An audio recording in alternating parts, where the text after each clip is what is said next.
Thank you, Nina and Ricky. Good evening, everyone. I'm Alma Angeles for NET25 World News. On tonight's headlines. Economic and environmental threats are dominating headlines tonight. First, President Trump's tariffs are hammering global markets, sparking recession fears and sending stocks into a tailspin. In the market, at some point, you're unwilling to tolerate this idea of a Trump put. Is there a threshold? I think your question is so stupid. I think it's I don't want anything to go down, but sometimes you have to take medicine to fix something.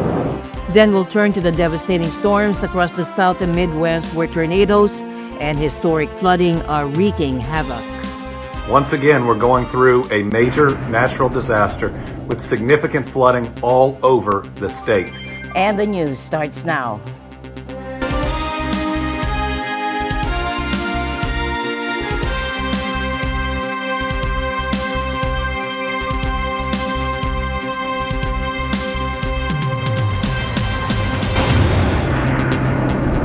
From the heart of the Midwest to the deep South, a relentless storm system is unleashing chaos. And tonight we'll show you a barrage of tornadoes and historic flooding, all fueled by a powerful atmospheric river. Take a look. From Arkansas to Illinois, tornadoes ripped through communities before Wednesday and early Thursday, leaving a trail of destruction. Homes are flattened, roofs torn off, and churches and warehouses reduced to rubble. The National Weather Service confirms at least 10 tornadoes across Missouri, Kentucky, Indiana, Illinois, and Arkansas. The widespread devastation has triggered emergency declarations in multiple states, including Kentucky and Tennessee, with officials bracing for even worse conditions. Once again, we're going through a major natural disaster with significant flooding all over the state. We have hundreds of roads that are closed for good reason. Do not drive through water. That's how we end up losing people.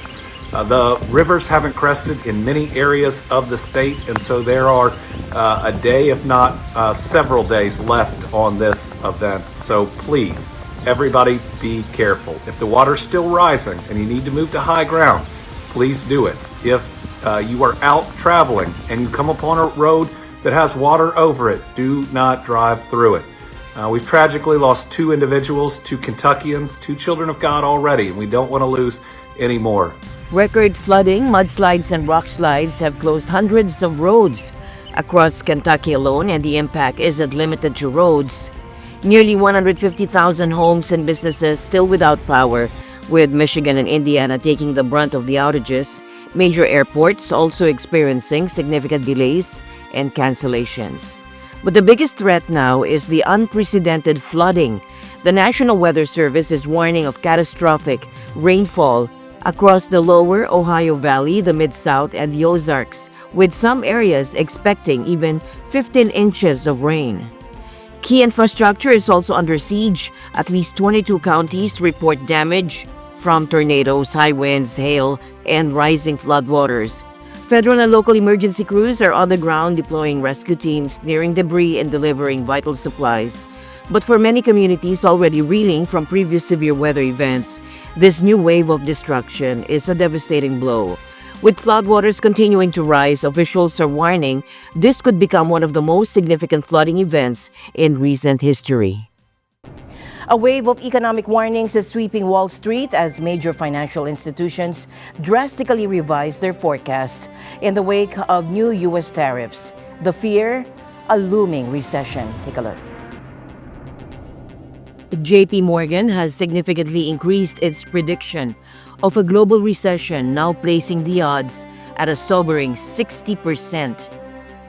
Disruptive U.S. policies have been recognized as the biggest risk to the global outlook all year. They warn that the impact of these tariffs will be amplified by retaliatory measures, a drop in U.S. business confidence, and disruptions to global supply chains. Other major players are echoing this concern. S&P Global has raised its subjective probability of a U.S. recession to between 30 and 35%, while Goldman Sachs now sees a 35% chance. Economic fundamentals were not as strong as in the previous years. Barclays, Bank of America, Deutsche Bank, RBC Capital Markets, and UBS are also sounding alarms, with some predicting outright economic contraction. The impact is already being felt on the stock market. The S&P 500 has plummeted since January, wiping out gains from the previous year. We have a market that is throwing a temper tantrum. Frankly, rightfully so, when you think about what the street was expecting in terms of a more tempered approach and a tempered narrative to tariffs and trade in general, and then just what we've seen and how not just how cavalier the numbers seem, but also how cavalier the messaging is. So we have a market that is absolutely selling off on that due to uncertainty, due to distaste for the proposed policy. Brokerages are slashing year-end targets for the market, citing the increased recession risk. However, some analysts believe the economic slowdown could force the Federal Reserve to cut interest rates even further. Goldman Sachs, for example, now predicts 3 rate cuts by the end of the year, up from their previous estimate of 2. Others are also revising their rate cut forecasts upwards. Well, the Fed continues to tell us that they're data dependent, they're not in a hurry. That works fine when you have a stable economy. We've got some uncertainty right now. Nobody, I think, will be surprised if the first quarter ends with a very low GDP number or even a possibly negative quarterly GDP because of this idea of uncertainty and spending just being paused ahead of it. While the Fed pauses, I can't think of any time in history where we've really seen a stable, resilient economy with a steady, slow decline in rates. And what I mean by that is 2 cuts this year, 3 cuts this year. I don't think that's what you see. If we have continued strength in the economy, there are going to be intermittent cuts in rates, but they're not going to be regular. But what's going to bring rates down is going to be if this economy does turn, and then the Fed acts quickly. That's why rates come down. Rates come down, they come down in a fast way, either immediately or over a series of quick rate cuts when the economy needs support. The uncertainty surrounding these tariffs is creating a volatile economic landscape, and the financial world is bracing for potential fallout. Top American officials say dozens of nations have reached out to the White House to begin trade talks since U.S. President Donald Trump rolled out sweeping new tariffs. Now, on Sunday, they defended levies that have wiped out nearly $6 trillion in value from U.S. stocks last week and downplayed economic fallout. Thomas I. Likeness has the story. U.S. customs agents have their hands out to collect Trump's unilateral 10% tariff on all imports from many countries. That went into effect on Saturday. The National Economic Council's Kevin Hassett says that's prompted dozens of nations to call the White House, asking to work out new trade deals. I got a report from the USTR last night that more than 50 countries have reached out to the president to begin a negotiation. But they're doing that because they understand that they bear a lot of the tariff. But Hassett and other White House officials aren't naming any of the countries seeking an audience with the president.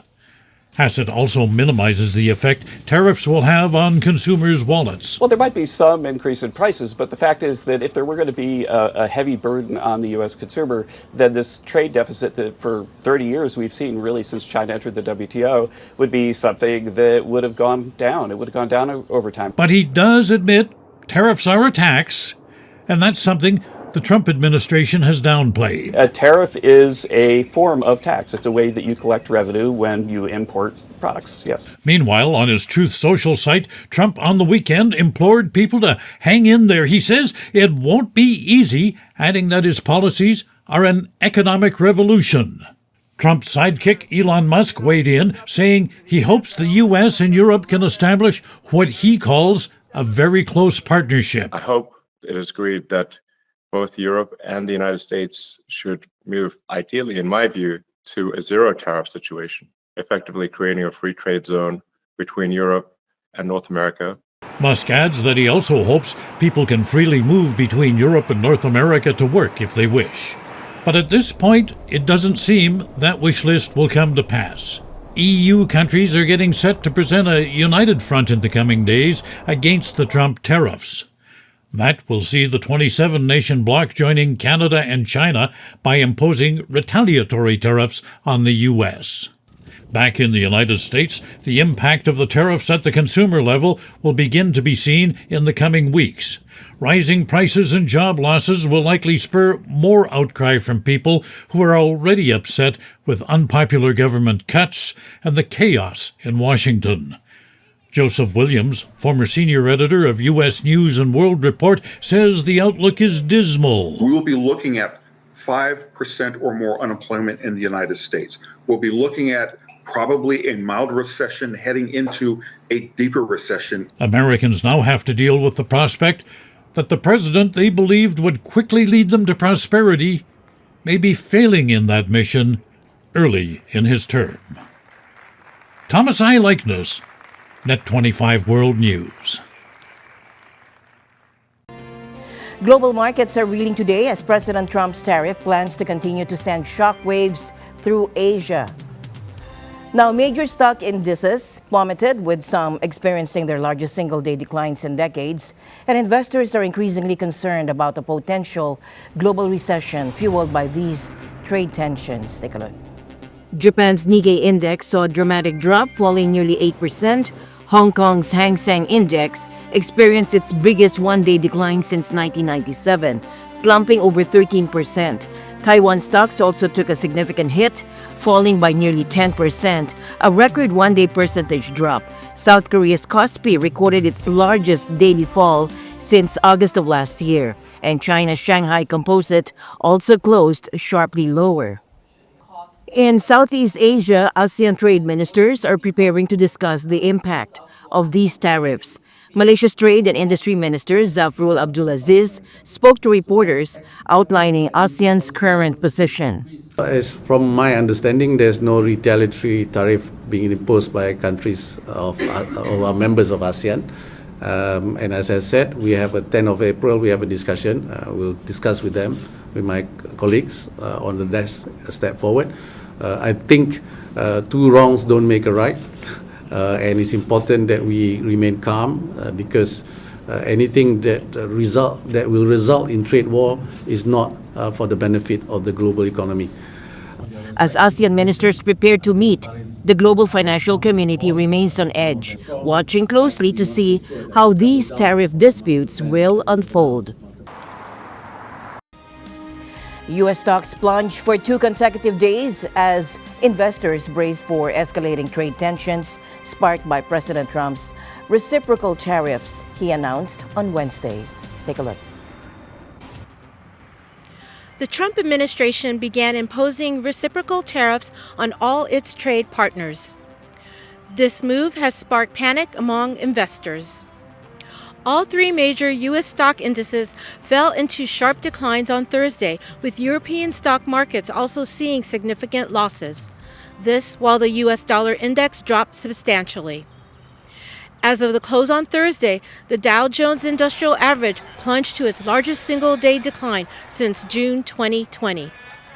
The S&P 500 fell to its biggest single-day drop since June 2020. Meanwhile, the Nasdaq Composite fell to its largest single-day fall since March 2020. The sell-off was widespread. Key individual stocks also took a hit. Nike saw a steep 14% drop in its share price. Apple fell by 9%. Bank stocks were under heavy pressure, with Western Alliance Bank dropping nearly 16%. Citigroup lost about 12%. And Bank of America slipped 11%. This marks a stark contrast to the surge seen after the U.S. presidential election last November, when small-cap stocks were seen as beneficiaries of deregulation, tax cuts, and tariffs. UBS analysts warn of the potential long-term economic consequences of the tariffs. They suggest that if they persist, inflation could rise sharply. This severely impacting the macroeconomy and potentially leading to significant deterioration in not only U.S., but also global economic growth and inflation over the next year. Arlene Ocampo, Washington, D.C. for NET25 World News. In the U.S., anti-Trump protesters took to the streets of major cities like Washington, D.C., Los Angeles, and New York. Ralph Coronel reports. Thousands of protesters gathered here in Washington, D.C. on Saturday to rally against President Donald Trump and his billionaire ally, Elon Musk. The duo have launched a rapid-fire effort to overhaul government and expand presidential authority. Demonstrators accused President Trump of a power grab and leading a disinformation campaign. We object to the everything that Donald Trump is doing, basically in terms of his power grab and all the damage he's doing to the economy and to democracy. That's why I'm saying the Trump slump is basically the stock market's crashing, the economy's going to crash, it's already crashing, and it's all about Trump. It's all his actions, his stupidity, his mistakes. One of my major concerns is how much disinformation that they are perpetuating out in the public, that basic science and basic facts that our democracy depends on is being torn down. And when that happens, people get hurt. We've already seen that, whether it's measles outbreaks that should not be happening in this country or climate change. I'm really concerned about it. We're going the wrong direction. President Trump returned to office on January 20th with a stream of executive orders and other measures. Critics say these are aligned with the agenda outlined by Project 2025, a deeply conservative political initiative to reshape government and consolidate presidential authority. Demonstrators say they were promised other things, but those have not been fulfilled. They had a plan when they campaigned. They had it in Project 2025, and they are enacting it. And what it's doing is taking a chainsaw to science and facts and the entire systems that we depend on. Other demonstrator concerns include benefits of the elderly. I think the thing that hurts me most personally is now that I'm pretty much retired, Social Security, whatever in the world they're trying to do. Well, I know they're trying to destroy it. Watching my 403B evaporate in the last 2 days. Others say the biggest issue affecting them is due process. Affecting me is pretty much everything, but due process is the biggest one. We've got people that are being put in jail, sent to other countries that haven't been before a judge. So therefore, we've got a lot of mistakes happening. And therefore, as far as I'm concerned, due process is the biggest. We need people to be rightfully detained, if so, then put before a judge and then found innocent or guilty. Meanwhile, in New York, protesters filled the streets as they sang and chanted anti-Trump sentiments. You can hear the demonstrators chanting, "This is what democracy looks like," as they held signs that say, "Hands off schools." Cruelty to immigrants is un-American and wake up, America. Thousands of anti-Trump and anti-Musk demonstrators also marched through downtown Los Angeles. As they marched, demonstrators carried signs reading, "Hands off our democracy," and "Don't trust Elon Musk," and chanted, "Hands off." Musk's Department of Government Efficiency team has eliminated over 200,000 jobs from the 2.3 million federal workforce. Hours before the protests were due to kick off here in the U.S., hundreds of anti-Trump Americans living in Europe gathered in Berlin, Frankfurt, Paris, and London to voice opposition to the president's sweeping makeover of U.S. foreign and domestic policies. Ralph Cornell, Washington, D.C., for NET25 World News. Tariffs, foreign intervention, and even the role of Elon Musk are fueling widespread protests across Europe. Demonstrations in London, Frankfurt, Berlin, and Paris signal growing concern over the direction of U.S. leadership. Shannon Chloe Kia reports from London. Yes, Salma. Good evening from London. In Trafalgar Square, a scene mirroring protests across Europe today, a few hundred people have gathered to voice their discontent with US President Donald Trump and his advisor Elon Musk. This follows a turbulent week for global markets triggered by Trump's announcement of sweeping tariffs. And no matter where you're from, Signs like "Proud American Ashamed" reflect the deep frustration felt by many, particularly among the American expatriate community. The chants echoing through the square aren't just about trade. Hands off Canada, hands off Greenland, and hands off Ukraine. They're a clear rejection of what protesters perceive as Trump's aggressive foreign policy. Speakers here are delivering impassioned critiques of the Trump administration, focusing on what they see as a threat to international stability. This London demonstration is part of a wider European movement. We've seen similar protests in Frankfurt, where Democrats abroad organized a hands-off rally demanding Trump's resignation. In Berlin, protesters gathered outside the Tesla showroom, targeting Elon Musk with slogans like "Shut up, Elon, no one voted for you," and even a dog with a sign mocking his government role. And in Paris, hundreds gathered at the Place de la République, waving banners with messages like "Resist Tyrant" and "Save Democracy." From Frankfurt's open Platz to the streets of Paris, the message is clear. There's widespread concern about the direction of the United States under this administration. Here in London, as in other European capitals, the protesters are determined to make their voices heard. They're sending a strong message not just to Washington, but to the world, that they will not remain silent. The policies Trump is following are a threat to the world as we have come to know it and enjoy it as very privileged Westerners, and it continues to threaten people in other countries around the world. Reporting from London, United Kingdom, this is Shannon Chloe Kia for NET25 World News. Back to you. And indeed, across Europe, American citizens joined the widespread demonstrations against President Trump's policies from Lisbon to Frankfurt, Berlin, London, and Paris. Those living abroad made their voices heard. Let's now get to Percival Parlari in Washington for more on the global response to these protests. Percy. In Lisbon, Portugal, demonstrators took to the streets of Lisbon on Saturday to protest against President Donald Trump and his advisor, Elon Musk. Organizers say the events are set to be the largest single-day protests against Trump. So we're here. You're here. Freedom is at stake in the United States and for the whole world with what Donald Trump is doing. And we need to stand up. We need to raise our voices. We need to be heard. We need to make sure that everybody knows that we will not accept this type of injustice. Meanwhile, in Berlin, Germany, protesting in front of a Tesla showroom, demonstrators held placards calling on fellow Americans living in Germany to protest for an end to the chaos at home. And at Frankfurt's Opernplatz, members of the U.S. Foreign Democrats demand the resignation of the president.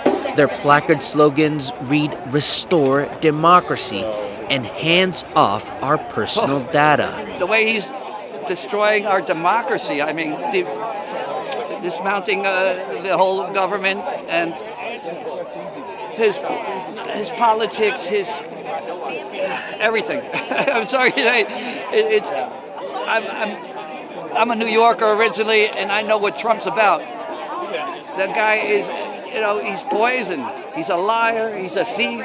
He's a con man. He should be in prison.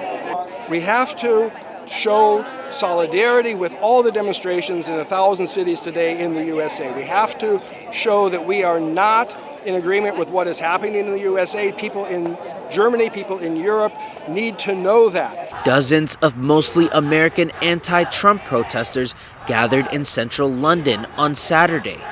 Protesters say President Trump's policies threatens the world. Policies Trump is following are a threat to the world as we have come to know it and enjoy it as very privileged Westerners, and it continues to threaten people in other countries around the world. It's not a question of location, it's a question of principle.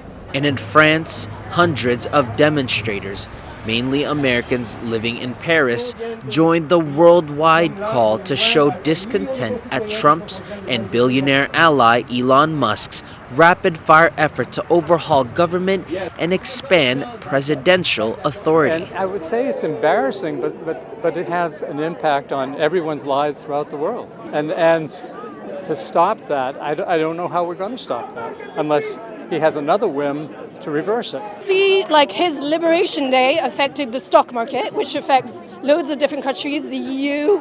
I mean, all the countries except for maybe Russia and a few others didn't have tariffs, but everybody else, even penguins, we're affected by the tariffs.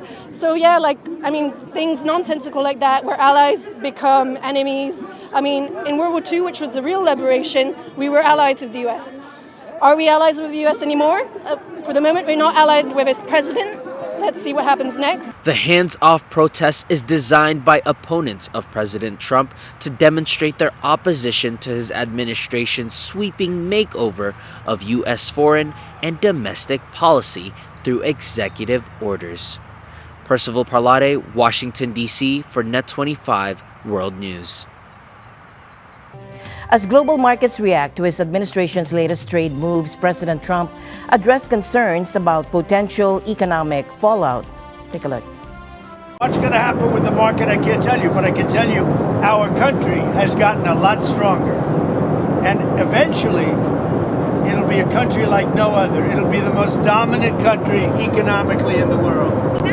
Is there pain in the market at some point? You're unwilling to tolerate this idea of a Trump put. Is there a threshold? I think your question is so stupid. I mean, I think it's I don't want anything to go down, but sometimes you have to take medicine to fix something. The measles outbreak in Texas has turned deadly again. State officials confirm a second child has died amid nearly 500 cases. Take a look. A second child with measles has died in Texas in an outbreak of the childhood disease that has resulted in nearly 500 cases in Texas and has spread across 22 states. On Sunday, Texas health officials said the unvaccinated school-aged child, who had no underlying health conditions, had died in the hospital on Thursday from measles pulmonary failure. The outbreak began in late January in Gaines County, where the vaccination rate is about 82%. That's below the 95% considered protective for those who cannot be vaccinated. CDC officials said 97% of U.S. cases are unvaccinated or have an unknown vaccination status.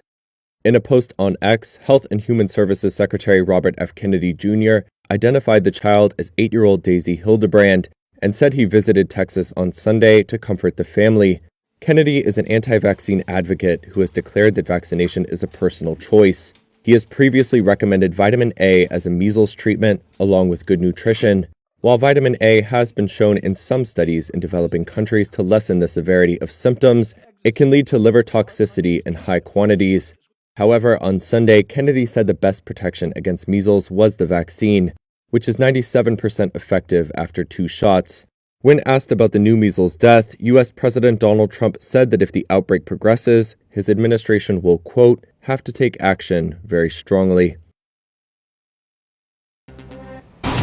And the news continues here on NET25. We'll be right back.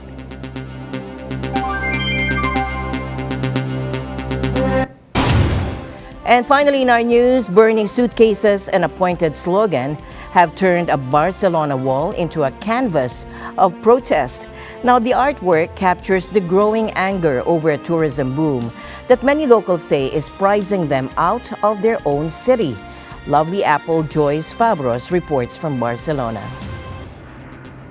A fiery message on the streets of Barcelona is sparking debate. A new graffiti artwork showing burning suitcases and the words, "Tourism is killing the city," is turning heads and highlighting growing frustration over the city's housing crisis.